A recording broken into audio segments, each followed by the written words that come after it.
Hello les cultivés, j'espère que vous allez bien. Nouveau décor. Aujourd'hui, le sujet du jour, c'est une discussion autour du racisme. Sommes-nous éduqués à être racistes ou sommes-nous éduqués à être antiracistes? Alors, il faut s'intéresser aux bases. Nous vivons dans un système, en tout cas en France, qui nous oblige à intégrer l'école à l'âge de 6 ans. Qu'est-ce qu'on apprend à l'école? Je remarque qu'il y a de plus en plus de personnes qui se disent woke. Woke, aux États-Unis, c'est un terme qui est employé pour parler des personnes qui sont conscientisées à toutes les inégalités. Donc des personnes qui ne figurent pas dans les groupes qui sont victimes des inégalités, mais qui s'intéressent à la cause et soutiennent les différentes causes. Maintenant, que peut-on dire du système scolaire français? Certainement, vous avez grandi dans ce système, vous avez été éduqué dans ce système. Moi, j'y ai grandi, j'ai été éduquée, j'ai un bac+5 dans ce système. Et quand je reprends un petit peu toutes mes lectures, je me rends compte que j'ai été éduquée au racisme. C'est triste à dire, mais c'est un fait. Alors, je m'inspire beaucoup d'un écrivain afro-américain qui était un psychologue et qui s'appelle, pour ne pas dire d'erreur, Bobby E. Wright, qui a écrit un bouquin qui s'appelle La personnalité raciale du psychopathe et autres essais et qui est vraiment splendide. Il y a tout un chapitre sur l'éducation de l'enfant noir au contact des autres communautés, notamment dans les pays occidentaux. Et je trouve que c'est très intéressant de s'inspirer de ce bouquin pour parler de certaines notions telles que qu'est-ce que le menticide? Alors là, je vous dis menticide, vous dites qu'est-ce que c'est que ce truc et tout. Alors le menticide, c'est un terme psychologique qui nous concerne et qui illustre totalement mon propos quand je vous parle de l'éducation que nous avons eue et qui nous a poussé à étudier le racisme. Pas forcément dans le bon terme, dans le bon sens. Alors le menticide, c'est un terme inventé justement par Dr. Wright.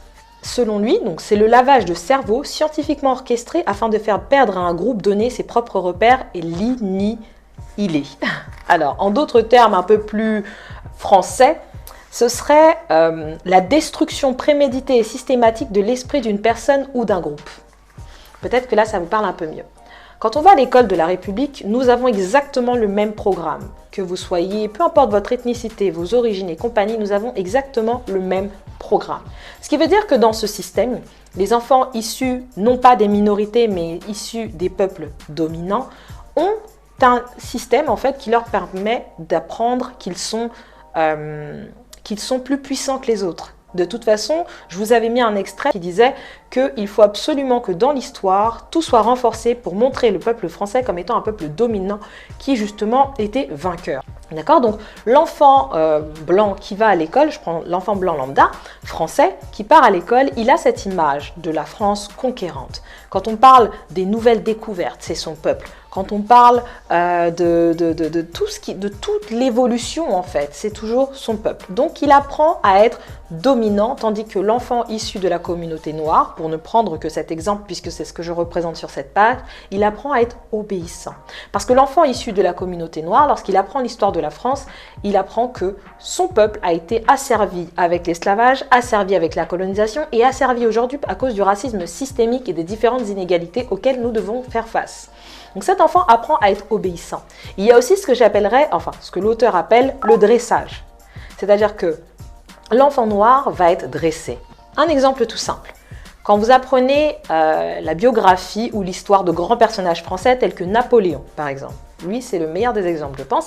Quand on apprend l'histoire de Napoléon, on se dit que c'est lui qui a développé le Paris magique d'aujourd'hui. C'est-à-dire cette grande ville avec la grande place de l'Arc de Triomphe, Rivoli, tous ces boulevards haussmanniens avec ces immeubles haussmanniens et compagnie. On se dit, c'est à Napoléon qu'on doit tout cela. C'est ce qu'on apprend. Cet homme est mis en valeur. Et l'enfant noir apprend cette mise en valeur. L'enfant blanc se reconnaît. Du coup, il prend de l'estime. Il prend toute cette valeur à l'intérieur de lui.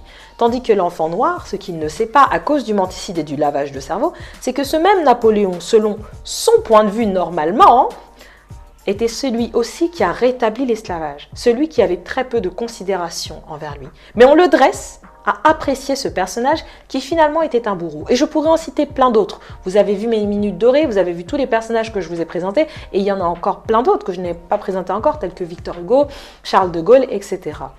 Alors me direz-vous, Brittany, nous sommes en France. C'est un pays blanc. Donc si vous n'êtes pas content, rentrez chez vous. Alors, il faut comprendre une chose. C'est que je me permets de parler au nom des personnes noires, d'accord? Parce qu'il y a des personnes noires aussi qui pensent comme ça. nous n'avons pas choisi d'avoir à migrer en Occident. Nous n'avons pas choisi, là, de la part des Caribéens, hein, des personnes aussi de la Réunion, voilà, nous n'avons pas choisi d'être déportés, de perdre notre culture, de perdre notre identité, de perdre le nom de nos ancêtres, d'être séparés de nos propres peuples. Nous ne l'avons pas choisi. C'est la France qui nous a choisis. Alors aujourd'hui, lorsqu'on parle du système éducatif français, il serait peut-être temps de permettre à ces enfants d'avoir une éducation qui leur permet aussi de s'identifier et non plus d'être dressés pour plaire à d'autres et perpétuer ce racisme inconscient ou conscient qui perdure d'année en année. On constate aujourd'hui qu'il y a aussi des personnes blanches qui inconsciemment ont des pensées racistes. Et pourquoi est-ce qu'elles ont ces pensées racistes? Parce qu'elles ont été éduquées de telle manière à ce que leurs pensées soient racistes.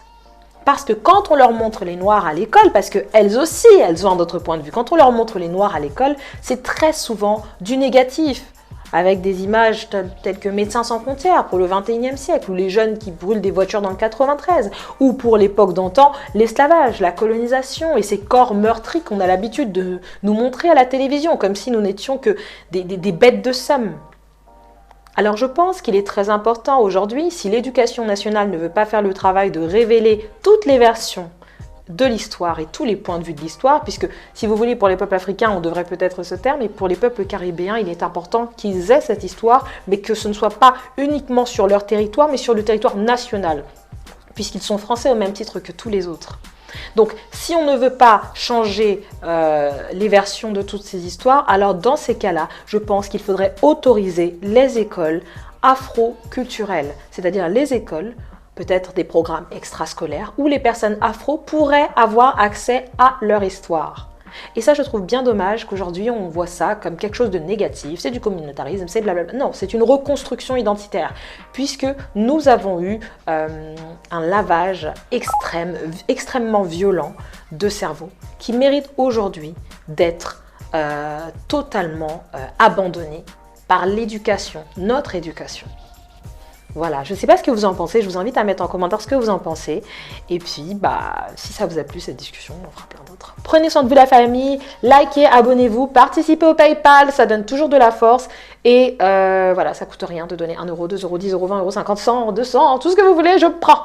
Voilà, prenez soin de vous la famille, on se retrouve pour un prochain numéro très prochainement. Salut!